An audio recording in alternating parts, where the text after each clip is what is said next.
Assalamualaikum warahmatullahi wabarakatuh. Alhamdulillah pemirsa, apa kabarnya? Semoga baik-baik saja dan selalu diberkahi oleh Allah Subhanahu wa Ta'ala. Kembali lagi bersama kami berdua, saya Teguh Wisnu. Ya, dan saya Zaskia Meka, di mana kami akan menemani Anda dalam acara Berita Islami Masa Kini. Ya, pasti pemirsa udah lama juga ya nggak ngeliat Wisnu ya. Baru balik kemarin, alhamdulillah langsung ke sini lagi. Dan tema kita yang pertama ini menarik sekali, Nuh. Betul. Kalau kita mungkin tahu kan, kalau sekarang kita berkiblat kepada Mekah. Tapi ke Ka'bah. Nah, orang-orang tahu nggak sih kalau ini dulu ada perubahan kiblat sebelum kita berkiblat kepada Ka'bah? Iya, memang sebenarnya arah kiblat kita kan, kita semua tahu bahwa kita memang mengarahnya ke Ka'bah. Tapi sebelum memang kita tahunya, ya kita tahu. Tapi nanti insya Allah akan dijelaskan lebih lengkap lagi di Berita Islami Masa Kini. Betul sekali. Ada kisahnya kenapa ada pergantian kiblat. Langsung aja kita saksikan beritanya berikut ini.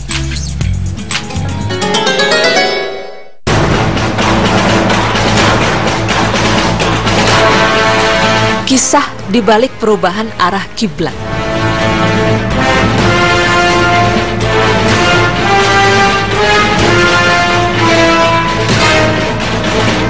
Kiblat adalah hal utama yang harus diperhatikan sebelum menunaikan sholat. Sebagaimana dijelaskan Allah Subhanahu wa Ta'ala dengan firman-Nya, "Dan dari mana saja engkau keluar untuk sholat, maka hadapkanlah mukamu ke arah Masjidil Haram. Dan sesungguhnya itu benar-benar ketentuan dari Tuhanmu. Dan ingatlah, Allah tidak sekali-kali lalai akan segala apa yang kamu lakukan." Quran Surah Al-Baqarah ayat 149.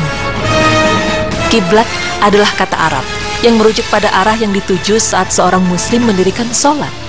Jika bicara tentang kiblat, maka kita akan teringat tentang sebuah bangunan berbentuk kubus yang dijadikan kiblat kaum muslimin. Kiblat yang tunggal untuk semua umat Islam di seluruh penjuru dunia, melambangkan kesatuan dan keseragaman di antara mereka. Lebih dari itu, perintah ini sangat sederhana dan mudah dikerjakan, baik oleh lelaki ataupun perempuan, berpendidikan tinggi ataupun rendah, kaya ataupun miskin, semuanya menghadap ke titik yang sama.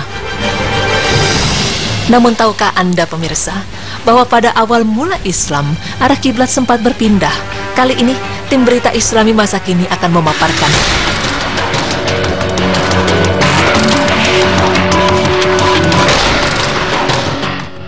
Pada awal Islam, Rasulullah SAW bersama umat Islam mendirikan sholat menghadap ke Baitul Maqdis. Semasa Nabi Muhammad masih berada di kota Mekah, bila mendirikan sholat beliau berdiri di sisi selatan Ka'bah, sehingga dapat menghadap ke Baitul Maqdis dan sekaligus juga menghadap ke Ka'bah. Beliau sangat menghargai Baitul Maqdis yang terkenal dengan tanah kelahiran para Nabi Allah Subhanahu wa Ta'ala. Namun setelah beliau hijrah ke kota Madinah, beliau tidak dapat melakukan sholat dengan arah kiblat yang sama seperti di Makkah. Mengingat kota Madinah berada di arah utara kota Makkah dan Baitul Maqdis berada di arah utara kota Madinah. Letak geografis kota Madinah ini menjadikan beliau harus membelakangi Ka'bah bila sedang mendirikan sholat. Namun, beliau tidak ingin membelakangi Ka'bah. Perubahan ini menjadikan Rasulullah bersedih karena sejatinya beliau lebih suka bila kiblatnya menghadap ke Ka'bah, yang merupakan kiblatnya Nabi Ibrahim alaihissalam, si peletak dasar bangunan Ka'bah yang dikerjakan bersama putranya Ismail alaihissalam.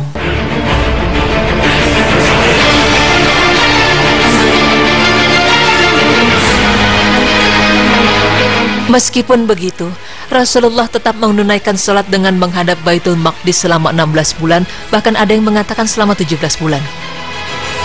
Sikap Rasulullah yang tetap menunaikan sholat dengan menghadap Baitul Maqdis ini mendapat sambutan istimewa dari kaum Yahudi, karena mereka juga beribadah menghadap ke Baitul Maqdis. Mereka mengira bahwa agama yang dibawa Rasulullah SAW mengikuti kiblat dan cara beribadah mereka.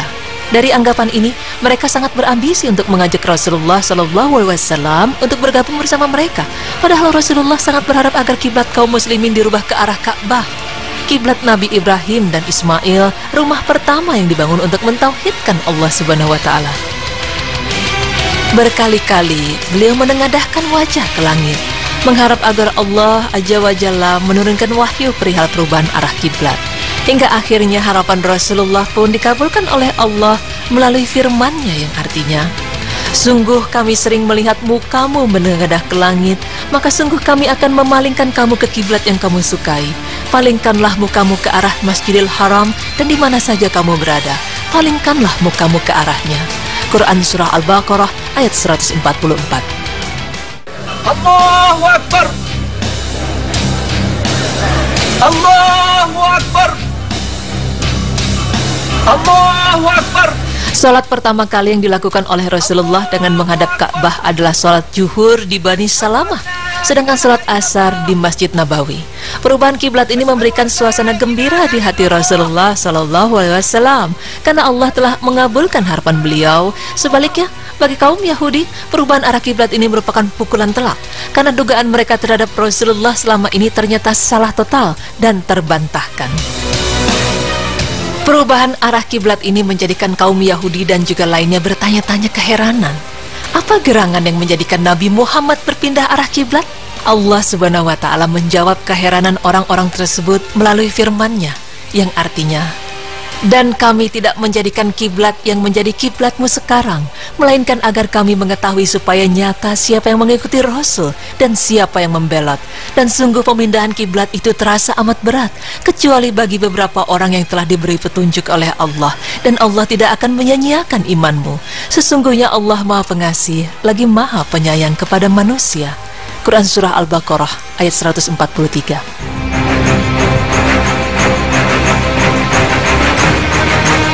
Kesigapan para sahabat merupakan bukti keimanan yang luar biasa. Ketika itu, jamaah kaum muslimin sedang menunaikan salat subuh di Quba. Tiba-tiba ada seorang sahabat mendatangi mereka, lalu mengatakan bahwa Allah Subhanahu wa Ta'ala telah menurunkan sebuah ayat kepada Rasulullah agar menghadapkan salatnya ke Ka'bah. Dan pada saat itu pula, mereka semua berpaling menghadap ke arah Ka'bah. Peristiwa ini adalah ujian dari Allah yang diujikan pada para hambanya, agar dapat dilihat siapa di antara mereka yang mengikuti Rasul dan siapa yang berpaling darinya.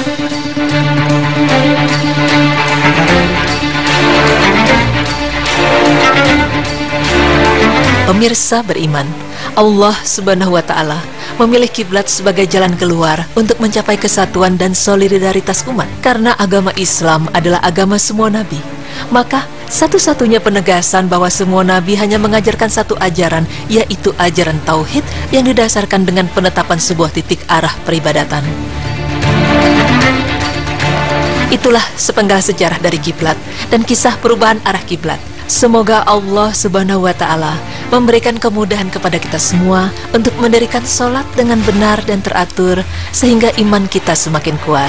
Dan semoga Allah mempersatukan seluruh kaum muslimin di seluruh penjuru dunia karena kiblat mereka sesungguhnya hanya satu. Amin ya rabbal alamin.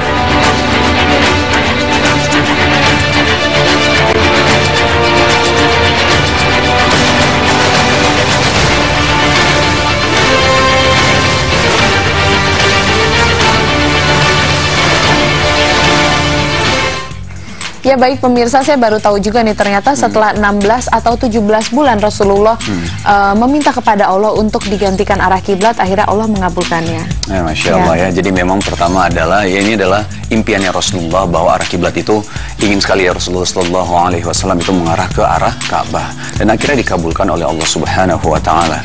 Selain itu juga memang saat itu adalah salah satu petunjuk bahwa ketika disuruh pemindahan antara arah kiblat dari Baitul Maqdis menuju Ka'bah ya, ke arah Ka'bah, itu jadi terlihat siapa yang mengikuti perintah Rasulullah SAW, siapa yang enggan mengikuti. Betul dan sekali. tahu Tadi ya, ditekankan untuk melihat ya, karena perubahan arah kiblat itu bukan hal yang mudah diterima pada saat itu juga. Jadi bisa dilihat benar atau siapa yang bisa mengikuti Rasulullah dengan mudah dan cepat langsung tanggap. Baik pemirsa, setelah ini kita akan mempelajari bagaimana cara menyelesaikan masalah ala Siti Aisyah. Siti Aisyah? Iya, karena beliau pernah ada masalah besar yang menimpanya dan sekarang kita mau lihat bagaimana cara melewatinya gitu. Yeah. Oleh karena itu pemirsa jangan kemana-mana, tetap di Berita Islami Masa Kini. Allahu Akbar, la ilaha illallah.